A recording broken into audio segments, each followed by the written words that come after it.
आमचं काही दिवसातच थाटामाटात लग्न लावून दिलं होतं.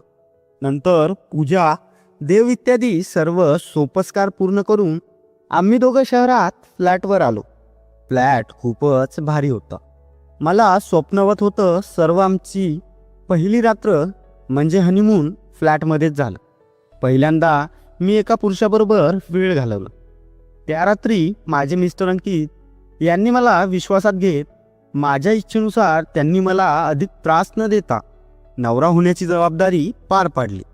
खूपच समंजस, प्रेमळ व मन मोकळा स्वभाव आहे त्यांचा. त्यांची सुट्टी अजून 3 दिवस होती. नवीन नवीन लग्न झालं होतं आमचं. त्याच्या दुसऱ्याच दिवशी सकाळी सकाळी लवकर आवरून ते बोलले, अंजली चल आपल्याला बाहेर जायचंय. मग आम्ही कारमधून निघालो आणि थोड्याच वेळात गाडी एका भव्य हॉटेलजवळ थांबली. आम्ही हॉटेलमध्ये गेलो. तिथं नाश्ता चहा घेतल्यावर त्यांनी मला पेन किलर दिली.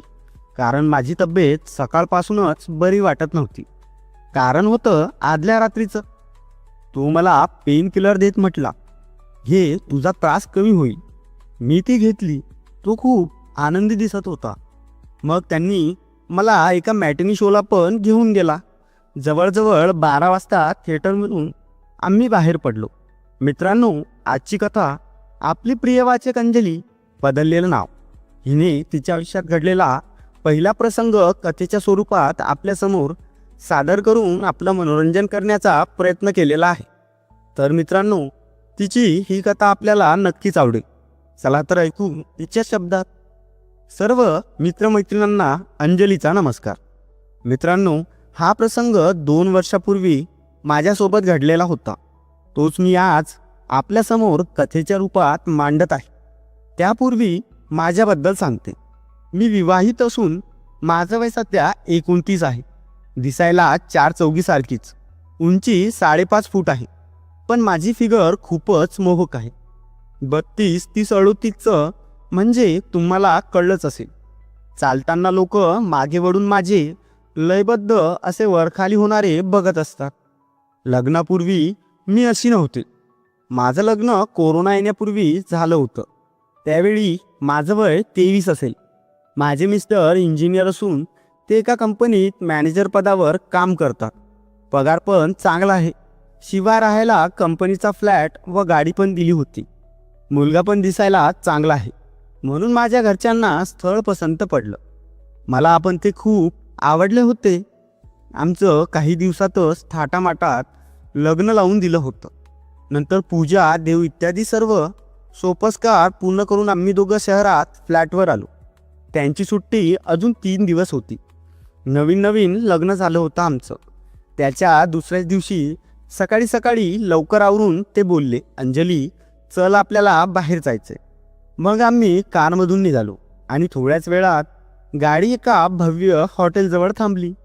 आम्ही हॉटेलमध्ये गेलो. तिथं नाश्ता चहा घेतल्यावर त्यांनी मला पेन किलर दिली. कारण माझी तब्येत सकाळपासूनच बरी वाटत नव्हती. कारण होतं आदल्या रात्रीचं. तो मला पेन किलर देत म्हटला, घे तुझा त्रास कमी होईल.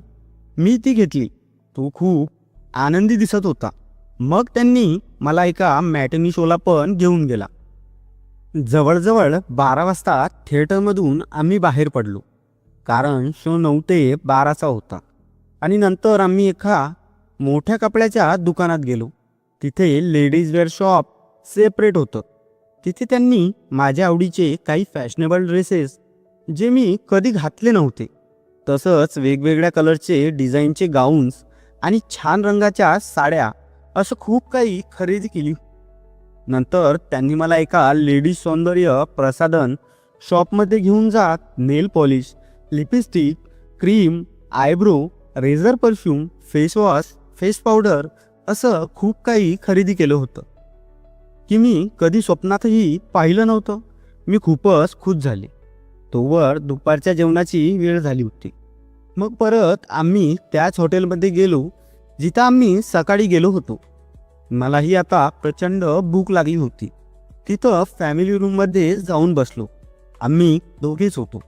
काही वेळाने वेटर आला. त्यांनी ऑर्डर दिली. तोपर्यंत आम्ही बोलत बसलो होतो. मी त्यांना म्हटलं, अहो, एवढं खरेदी करण्याची काय गरज नव्हती. मला या सगळ्यांची सवय नाही हो. किती खर्च केला उगीच. तसे ते बोलले, अगं अंजली, हे सर्व आवश्यक आहे. आपल्या स्टेटसप्रमाणे आपण राहावं असं मला वाटतं. तू स्वतःला बदलायला हवंस.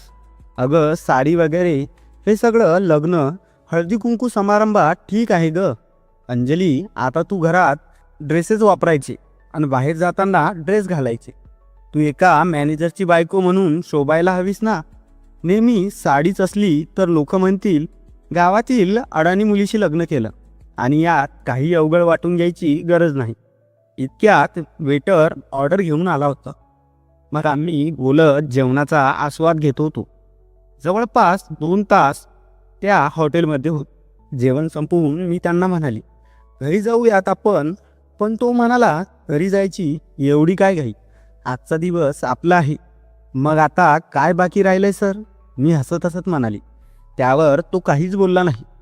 आम्ही बाहेर पडलो तर तो मला सरळ मल्टिप्लेक्स थिएटरमध्ये घेऊन गेला. 3 ते 6 हिंदी रोमॅन्टिक मूव्ही पाहून बाहेर येऊन एका कॉफी शॉपमध्ये जाऊन कॉफी घेतली. नंतर गार्डनमध्ये जाऊन छान फिरलो. मग बराच वेळ एकमेकांजवळ बसून गप्पा मारत बसलो. तिथं बरीच जोडपी कोपऱ्या कोपऱ्यात आडोशाला गळ्यात गळे घालून बोलत बसलेली होती. पहिल्यांदाच असं पाहून मला लाजल्यासारखं झालं होतं. परंतु ती जोडपी इतर कोणाकडे लक्ष देत नव्हते. आम्ही पण आडोशालाच बसलो होतो. बोलत बोलत यांनी पण त्यांचा एक हात माझ्या गळ्यात टाकला आणि दुसऱ्या हातात माझा हात घेऊन कुरवाळू लागले. मग मी पण माझं डोकं त्यांच्या खांद्यावर ठेवलं होतं. मी माझ्या पतीच्या प्रेमात विसावले होते. वेळ कसा गेला ते दोघांनाही कळलं नव्हतं. रात्रीचे 8 वाजले होते. तसे ते म्हटले, अंजू, आपण आता जेवण करून घरी जाऊयात. तसं मी म्हटलं, मला भूक नाही हो. दुपारी एवढं जेवण झालंय की. तसे अंकित बोलले, ते काही नाही, थोडं तरी खाऊयात. मग आम्ही थोडा नाश्ता करून त्यांनी आईस्क्रीम माझ्यासाठी घेतलं. मग ते संपवून 9 वाजता घरी गेलो. सर्व खरेदी केलेल्या पिशव्या घेऊन मी आत गेले आणि त्या वस्तू अलमारीमध्ये व्यवस्थित मांडत होते. मग दोघंही फ्रेश होऊन चेंज करून बेडवर झोपलो. तसे ते मला म्हटले, अंजू, तुझी तब्येत बरी आहे का आता? का ग? तसं मी हो म्हटलं. अशा प्रकारे 3 दिवस आम्ही दिवसभर बाहेर मनसोक्त फिरत असायचो आणि बाहेर जेवण करूनच रात्री झोपायलाच घरी येत होतो. आणि घरी आलं की 9, 10, 11 आमचा प्रोग्राम फिक्स होताच. नंतर सुट्टी संपल्यावर अंकित ऑफिसला जाऊ लागले आणि एवढं मोठं घर मला खायला उठल्यासारखं वाटू लागलं होतं. पण संध्याकाळी ते घरी आले की खूप प्रेम करायचे माझ्यावर. ते बरोबर असले की खूप आनंदात वेळ जात असे. घरी आली की तासनतास आमचं बोलणं चालायचं. दिवसभर कामावर काय घडलं त्यातील काही विनोदी प्रसंग मला ते सविस्तर सांगायचे की मलाही खूप मज्जा यायची त्यांचे प्रसंग ऐकायला. मग जेवून आपलं निवांत सकाळी पण मी लवकर उठून पटापटा घरातील कामं आवरायची. मग ते नाश्ता चहा करून ऑफिसला जात होते. अशा प्रकारे दिवस जात होते. माझ्या संसारात मी खूपच खुश होते. लग्नापूर्वी माझ्या स्वप्नात देखील असा विचार आला नव्हता की मला इतकं सुख, आनंद, प्रेम व वैभव मिळेल. अंकित माझी खूपच काळजी घेत होते. तसंच खूप प्रेमही करत होते माझ्यावर आणि मी पण त्यांच्यावर प्रेम करत होते. अशा प्रकारे 6 महिने झाले होते आमच्या लग्नाला. पण असं वाटत होतं की काल परवाच झाले. अजूनही तीच ओढ, तेच प्रेम आणि तेच आकर्षण आमच्या दोघात होतं. याचाच प्रत्यय माझ्याकडे पाहिलं की येत होता. म्हणजे जसं की एखाद्या रोपाला वेळेच्या वेळेला खत पाणी घातल्यावर ते रोप टवटवीत होऊन जोमाने वाढतं. यात तसंच काहीसं माझं झालं होतं. माझ्या चेहऱ्यावर वेगळंच तेज आलं होतं. एकदा अंकित पण म्हटले की, काय ग अंजू, तू दिवसेंदिवस किती सुंदर होत आहेस माहिती आहे का तुला? मी स्मितहास्य करत म्हटलं, हो का, हे सर्व तुमचेच प्रताप आहेत. एक दिवस सुद्धा खंड पडू देत नाही. पण आता उद्या तो दिवस आहे जिथं माझ्या आयुष्यातील कथेला एक नवं वळण, एक नवीन दिशा मिळणार होती. ते कसं चला सांगते. एक दिवस अंकित ऑफिसमधून घरी आल्यावर रात्री बोलले की अगं अंजू, 2 दिवसानंतर मला ट्रेनिंगसाठी 15 दिवस दिल्लीला जावं लागणार आहे. मग तू एकटी राहशील ना ग? नाहीतर कुणाला तरी बोलून घेऊ तुझ्या घरातून, जसं की तुझी आई, आत्या, मावशी. अहो, एवढ्या मोठ्या घरात एकटीनं राहायचं म्हणजे आत्ताच माझ्या अंगावर काटा आलाय हो. तुम्हाला ते कॅन्सल करता येणार नाही का? तुमच्याशिवाय खूप एकटं वाटेल बघा. दिवसाचं काही वाटत नाही हो, पण रात्र काढायची म्हणजे मला भीतीही वाटते, माहिती आहे ना तुम्हाला. तसे ते समोर बसत बोलले, अगं अंजू, माझ्या पण जीवावर आले तुला असं एकटीला सोडून जायचं, पण नाईलाज आहे ग माझा. तसं मी म्हटलं ठीक आहे, मग मी माझ्या मावशीच्या मुलाला बोलवून घेते. तसे त्यांनी पण खुश होत होकार दिला. मग 2 दिवसात मी त्यांना लाडू, चिवडा, शंकरपाळे असे काही पदार्थ बनवून त्यांना देण्यासाठी डबे भरून ठेवले होते. जाण्याच्या आदल्या रात्री दोघांनी मिळून सर्व पॅकिंग करून बॅग भरून ठेवली होती. ते सकाळी 9ला उठले होते. मग अंघोळ करून नाश्ता, चहा सर्व झालं. त्यांची फ्लाईट संध्याकाळी 5 वाजता होती. त्यांना किमान 3 तास तरी आधी घरातून निघायचं होतं, म्हणजे 2 वाजता ते निघणार होते. दुपारी 1च्या दरम्यान माझ्या मावशीचा मुलगा आला. त्याला पाहून मला खूपच आनंद झाला. तेवढ्यात त्यांनी आतून आवाज दिला, काय गंजू, कोण आले? अहो, सुमित आलाय, माझ्या मावशीचा मुलगा. तसा तो बाहेर आला. तसं सुमित त्यांना नमस्कार करू लागला होता. तसं यांनी सुमितला आलिंगन देत म्हटलं, बरं झालं रे, तू अगदी वेळेत आलास. मग त्यांची बॅग आत ठेवून तो फ्रेश झाला. आम्ही तिघेही जेवायला बसलो होतो. जेवत गप्पा मारत होतो आम्ही. जेवण झाल्यावर यांनी फोन करून कॅब बोलावली होती. कॅब बरोबर 2 वाजता आली होती. मग सुमितने त्यांना बॅगा ठेवायला मदत केली होती. सुमित हा माझ्या मावशीचा मोठा मुलगा. इंजिनिअरिंग करतोय. 21 वय असेल. दिसायला स्मार्ट आहे. उच्चपुरा अंगकाठीने तगडा आहे. मन मोकळं बोलणारा त्याचं व माझं खूप जमत असे. म्हणजे चेष्टा मस्करी वगैरे.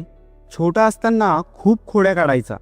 त्यांना निरोप देत आम्ही घरात आलो. आत येता सुमित म्हटला, दीदी, लग्नानंतर किती बदललीस ग तू? आधी तर मला वाटलं चुकून दुसऱ्या घरात घुसलो की काय. तसं मी म्हटलं, चल नालायक कुठला, अरे लग्न झाल्यावर मुलीच्यात असा बदल होतोच रे. तसं तो गप्प बसण्याऐवजी म्हटला, हो ग दीदी, ते पहिल्या क्षणीच माझ्या लक्षात आलं होतं, पण भाऊजी असल्यामुळे मी बोललो नाही. पण तू खूपच सुंदर दिसतेस बघ, खूपच आवडलीस मला. तशी मी हसत बोलले, हो का, मी आता सुंदर दिसते, आधी सुंदर नव्हते असं म्हणायचं आहे का? पण तुझी नजर खूपच पारखी झाली रे सुमित. कॉलेजमध्ये असंच मुलींना पाहत असतोस का दिवसभर? तसा तो बोलला. काही काय बोलतेस दीदी, मी तसा आहे का ग? तसं मी म्हटलो, हो का, मग कसा आहेस? अरे, माझं एवढं कौतुक करत होतास म्हणजे तुझी एखादी प्रेयसी असेल कॉलेजमध्ये. तसा तो म्हटला, नाही ग दीदी, वेळच मिळत नाही ग. खूप इच्छा असूनही तसं काही करता येत नाही बघ. तशी मी, हो का, बापरे, मग कसं काय सांभाळतो स्वतःला? मी मुद्दामच त्याला चिडवत होते. तसा तो नाराज होत म्हटला, काय करणार दीदी, असं मन मारून दिवस काढतोय कसं तरी. अजून 1 वर्ष कसं तरी काढलं की मग मोकळा होईल बघ दीदी. तशी मी म्हणाली, मग काय, 1 वर्षानंतर लग्न करतोस की काय? तसा तो चिडला आणि चिडून म्हणाला, मला धक्का मारत म्हटला, काय ग दीदी, लग्नाचं नाही बोलत? अगं, माझी फायनल एक्झाम झाली की मी सुटलो, मग पोरीच्या मागे फिरायला रिकामा होईल मी. किमान तेव्हा तरी एखादी प्रेयसी मिळेल. तसं मी म्हटलं, हो का, मग काय बाबा, तू एवढा स्मार्ट आहेस म्हटल्यावर काय विषय. अशा प्रकारे गप्पा मारत संध्याकाळ कशी झाली ते कळलंच नाही. मग मी त्याला म्हटलं, तू फ्रेश होऊन चेंज कर, मी देवाला दिवाबत्ती करून चहा ठेवते. मग फ्रेश होऊन मी किचनमध्ये चहा ठेवला. तोपर्यंत सुमित फ्रेश होऊन शॉर्ट व बनियान घालून सोफ्यावर बसला. नंतर मी TV चालू करून दिला आणि मी किचनमध्ये जाऊन चहा घेऊन आले. तर तो सोफ्यावर मस्त पाय लांब करून आरामशीर टेकून बसला होता आणि रिमोट घेऊन चॅनल फिरवत होता. तर एका ठिकाणी हिंदी सिनेमा सुरू होता आणि रोमॅन्टिक सीनही सुरू होता. तसं तो ते पाहू लागला होता. मी त्याच्याजवळ खुर्चीवर बसले होते. चहा पित आम्ही सिनेमा बघत होतो. नंतर त्याने परत चॅनल बदलत एक हॉलिवूड चित्रपट लावला. तिथंही जरा वेगळंच काही चालू होतं. तो ते पाहू लागला होता. मी त्याच्याजवळ खुर्चीवर बसले होते. चहा पित आम्ही चित्रपट बघत होतो. चित्रपट पाहून मलाही कसं तरी होऊ लागलं होतं. तोपर्यंत चहा पिऊन झालं होतं. मग मी उठत त्याकडे दुर्लक्ष करत कप घेऊन किचनमध्ये ठेवून परत येऊन बसले. मी परत आले तर तो लेडीज टेनिस मॅच बघत होता. मनाची शांती व समाधान करून घेत होता. मी नीट लक्ष दिलं तर त्याचा छोटा राजा मान वर करून उभा होता. पण मी तसं समजून घेतलं की तरुण आहे तो. हे वयच असं असतं की दैनंदिन जीवनातील छोट्या छोट्या गोष्टी त्यातच ते आनंद शोधत असतात. मग मुलं नको त्या वाईट मार्गाला लागतात. पण सुमित तसा नसावा. नंतर मी जेवण बनवायला किचनमध्ये गेले होते. अर्ध्या एक तासात मी उत्तम जेवण बनवलं. काही वेळाने मी डायनिंग टेबलवर सर्व तयारी करून सुमितला जेवायला हाक मारली. तसा तो टी व्ही बंद करून आला व माझ्यासमोर बसला. मी जेवायला वाढू लागले तसा तो माझ्याकडे तिरक्या नजरेने बघत होता. मी एकदम ढिलाढगळा ड्रेस घातला होता. त्यात माझ्या टॉपचा गळा मोठा असल्याने मी पुढे वाकून जेवण वाढताना त्याला बरंच काही दिसत होतं. पण मी त्याकडे दुर्लक्ष करत जेवण वाढलं आणि त्याला विचलित करण्यासाठी त्याला विचारलं, काय रे सुमित, मावशी काका वगैरे कसे आहेत रे? तसं तो म्हटला, दीदी सगळे मजेत आहेत. हळूहळू जेवत आम्ही दोघं गप्पा मारत होतो. पण त्याची नजर माझ्यावरच फिरत होती. पण मला त्याचं काही वाटलं नव्हतं. मी पण माझं लक्ष नाही असं दाखवत होते.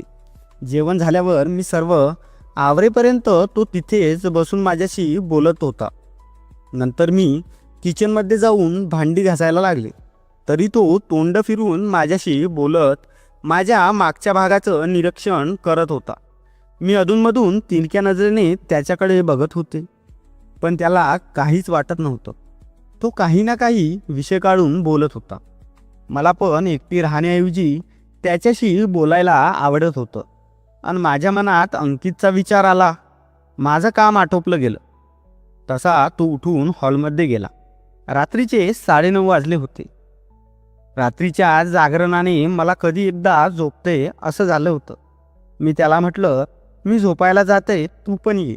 झोपायला शहरात आम्ही फक्त 1 RK फ्लॅटमध्ये राहत होतो. त्यामुळे आराम करायची एकच रूम, तोच हॉल आणि तेच घर.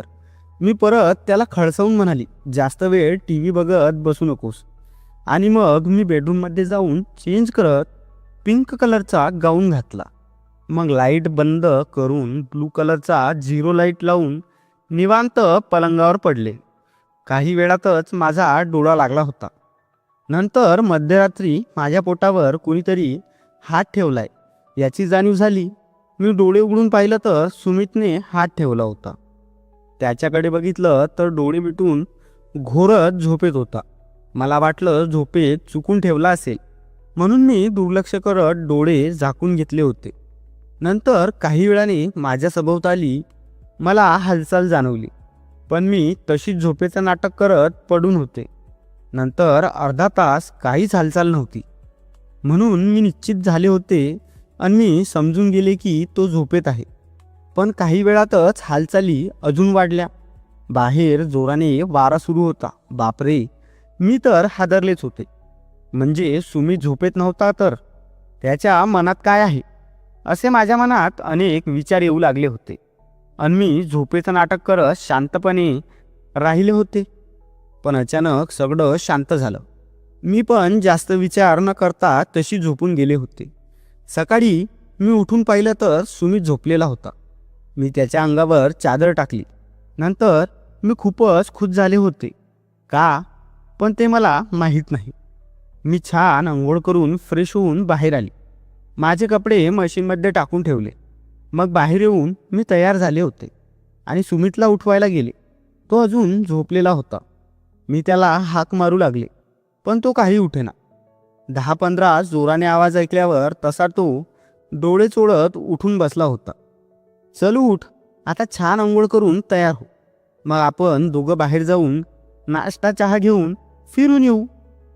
तसा तो खुश होत पटकन उठला आणि तशीच मला मिठी मारत बोलला, खरंच दीदी? हो रे बाबा, तू जा लवकर आणि सर्व आटोपून तयार हो. तोपर्यंत मी पण तयार होते आणि मी छानपैकी व्हाईट रंगाची टाईट लेगिन्स आणि स्काय ब्लू रंगाची कुर्ती घातली होती. नंतर लिपस्टिक, आयब्रो करत सर्व साज शृंगार करून तसेच थोडेफार दागिने घालून मी तयार होऊन हॉलमध्ये बसले होते. तो पण छान तयार होऊन आला होता. मला पाहताच म्हटला, वा दीदी, काय दिसतेस ग, तू एखाद्या हिरोईनसारखी. तसं मी म्हटलं, हो का, चल आता अधिक तारीफ नको करूस. ही घे बाईकची चावी, बाहेर काढ, तोपर्यंत मी घर लॉक करते. आम्ही दोघं एकमेकांशी या प्रकारे वागत होतो जसं काही घडलंच नाही. त्याला काय वाटलं होतं देव जाणे, पण मला तो आवडायला लागला होता. मग त्याने बाईक बाहेर काढली आणि मग आम्ही दोघं निघालो. तो खूपच स्पीडने बाईक चालवत होता आणि गर्दीतून पटापटा ब्रेक मारत होता. त्यातच बाईकचं सीट मागून उंच असल्याने मी सारखी त्याच्या अंगावर जात होते. बहुतेक तो मुद्दामच असं करत असावा. मी त्याला म्हटलं, सुमित, अरे सावकाश चालव ना बाईक, किती जोराने ब्रेक लावतोय. तसा तो म्हटला, दीदी घाबरू नकोस तू, मला घट्ट दोन्ही हातांनी पकडून धर, काही होणार नाही. त्याचं ते धाडस बघून मी तर चक्रावून गेले होते, पण मलाही भारी वाटत होतं. तो बाईक मात्र त्याला हवी तशीच चालवत होता, फास्ट आणि ब्रेक मारत. मग आम्ही त्या हॉटेलमध्ये जाऊन चहा नाश्ता केला जिथं मी माझ्या पतीसोबत जात असायची. चहा नाश्ता घेऊन नंतर त्याला मॉलमध्ये घेऊन गेले व त्याच्या आवडीचे ड्रेस त्याला घे म्हटलं. तो नको म्हणत होता, पण मी खूप आग्रह केला तसा तो तयार झाला. मग दोघंही ड्रेस बघू लागलो. तो माझ्या जवळच उभा होता. खरेदी करून बाहेर पडलो व घरी निघालो. घरी जाताना पण तो तशीच बाईक चालवत होता. एकदा छोट्या खड्ड्यातून बाईक गेली तशी मी जवळपास उडालेच. खाली रोडवर पडणारच होते तसं मी स्वतःला सावरलं आणि मी त्याला रागावत म्हटलं, अरे सुमित, तुला किती वेळा सांगायचं, हळू चालव, आता मी पडली असते तर.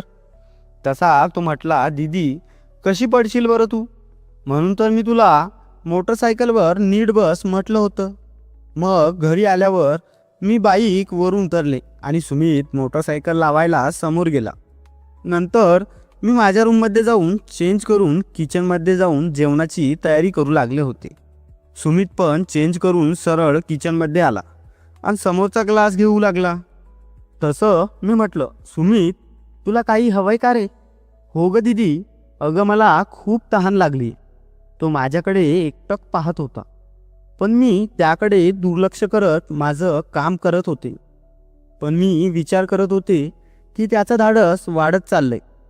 मी त्याला काही न घडल्यासारखं वागत होते, तर त्याचं धाडस अधिकच वाढत चाललं होतं. त्या रात्री जेवण झाल्यावर तो हॉलमध्ये टी व्ही बघत बसलेला होता आणि मी झोपायला गेले होते. नेहमीप्रमाणे झिरो लाईट चालू ठेवला होता. 1 तास झाला तरी तो आला नव्हता. तो टी व्ही बघतच बसला होता. नंतर काही वेळाने आला. मी झोपेत आहे याची खात्री करून तो गप्पच राहिला. मग जसं काल जे जे घडलं सेम तसंच आजही घडून आलं होतं. मी समजून गेले. नंतर माझी पण झोप लागून गेली होती. सकाळी उठले तर कालच्यासारखाच तो झोपलेला होता. मग मी सुमितला उठवायला गेले. मग मी त्याला कालच्यासारखं झोपेतून जागं करते. आता हे रोजचंच झालं होतं. जवळपास 10 दिवस झाले होते. मी पण वैतागले होते. आता माझी सहनशीलता संपत आली होती. मला दररोज सवय लागली होती आणि आता एवढे दिवस झाले होते मी उपाशी होते, पण मी स्वतःहून त्याला कसं बोलणार होते. नंतर त्या रात्री जेवण झाल्यावर मी माझं काम आटोपत होते. सुमित टी व्ही बघत बसला होता. काम उरकून मी हॉलमध्ये गेले तर सुमित हिंदी मूव्ही बघत होता आणि नेमकंच रोमॅन्टिक सॉन्ग चालू होतं. सुमित, रोज उशिरापर्यंत नको ते बघत जागरण करतोस. आणि सकाळी उशिरापर्यंत झोपतोस. असं बोलून मी बेडरूममध्ये जाऊन 0 लाईट लावून झोपले होते. मग तो पण लगेच आला होता. माझ्याकडे तोंड करून म्हटला, दीदी मला तू खूप आवडतीस. तो सरळ सरळ बोलून गेला. मला पण आता माझ्या मनासारखं झालं होतं. पण मी मुद्दामच नकार देत म्हटलं, अरे वेडा आहेस का? हे जर त्यांना कळलं तर ते मला हाकलून देतील रे घरातून. तसा तो माझ्याकडे बघत म्हणाला, दीदी भाऊजींना कसं कळेल? मी तर सांगणार नाही. मग तू सांगणार आहेस का? मी थोडा वेळ गप्पच राहिली. मग मी पण त्याला सरळ सरळ शब्दात विचारलं की तू हे क्रिकेट खेळलास का? त्याने मान खाली घातली आणि म्हणाला नाही. मग काय त्यात मी शिकवते तुला, का घाबरतोस? आणि असं क्रिकेट शिकवीन की शतक मारेपर्यंत तू आऊट होणार नाही. त्याच्या चेहऱ्यावर वेगळीच खुशी आली. मग काय काढली ना पट्ट्यानं आपली बॅट बाहेर. बॅट जरा जाळानी लांब होती, पण असू दे. लगेच त्याने बॉल पण रेडी केला आणि झाला गडी सुरू. प्रत्येक बॉलावर चौकार मारत होता. दे दणका करत त्याची बॅट उत्तम प्रकारे चालवत होता. क्रिकेट खेळताना तो घामाघूम झाला होता आणि मी पण.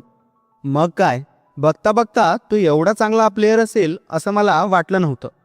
पुढेही अजून 10 दिवस मी क्रिकेटची चांगलीच प्रॅक्टिस त्याच्याकडून करून घेतली.